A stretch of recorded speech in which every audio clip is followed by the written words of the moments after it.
economic update.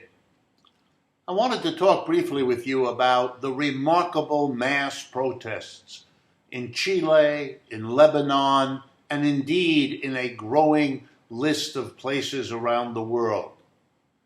These are more than the occasional outbursts of anger and bitterness at what is going on in the world.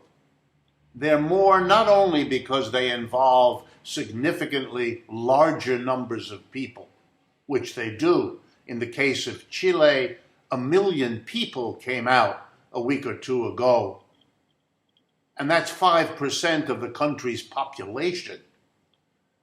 But it's also because of what the issues are and what the determination is that unites people in more and more places. And by that I mean also the voters in Argentina who just overturned their government. I mean the yellow vests in France who for 9 months have been carrying on a campaign, and so on. Here's what is the central important reality about these demonstrations. They are protests against the last 30 to 40 years of deeply worsening inequality in the incomes we earn, in the wealth we accumulate. In each of these countries, in each of these situations, tiny groups of people have become extraordinarily wealthy at the expense of the mass and the vast majority. And that's what has people angry. Not this or that effect of that inequality, not this or that injustice, unfairness, outrage that flows from it. People having to leave the country, becoming refugees and immigrants to be abusively treated somewhere else.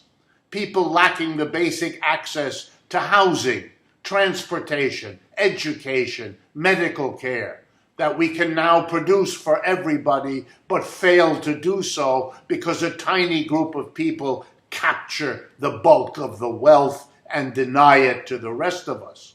The protests in Chile, in Lebanon, in France, and in that vote in Argentina is a protest against capitalism, particularly the kind of free market, neoliberal capitalism that was imposed on all these societies by right-wing political movements in most cases, starting back in the 70s and the 80s.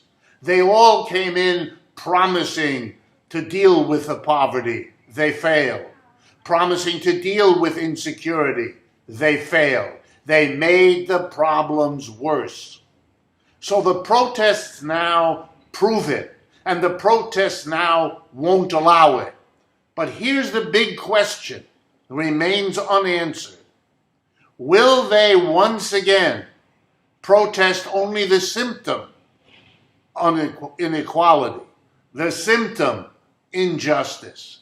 Or will they be willing to confront the illness itself, an economic system that rewards people with wealth by giving them the lion's share of output and denying it to the mass of people who do the work?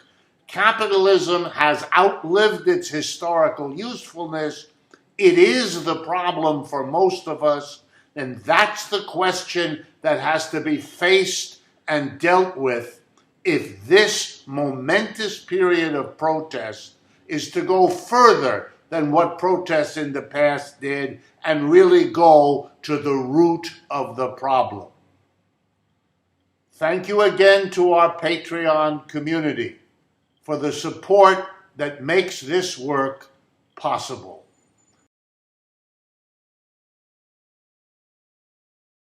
And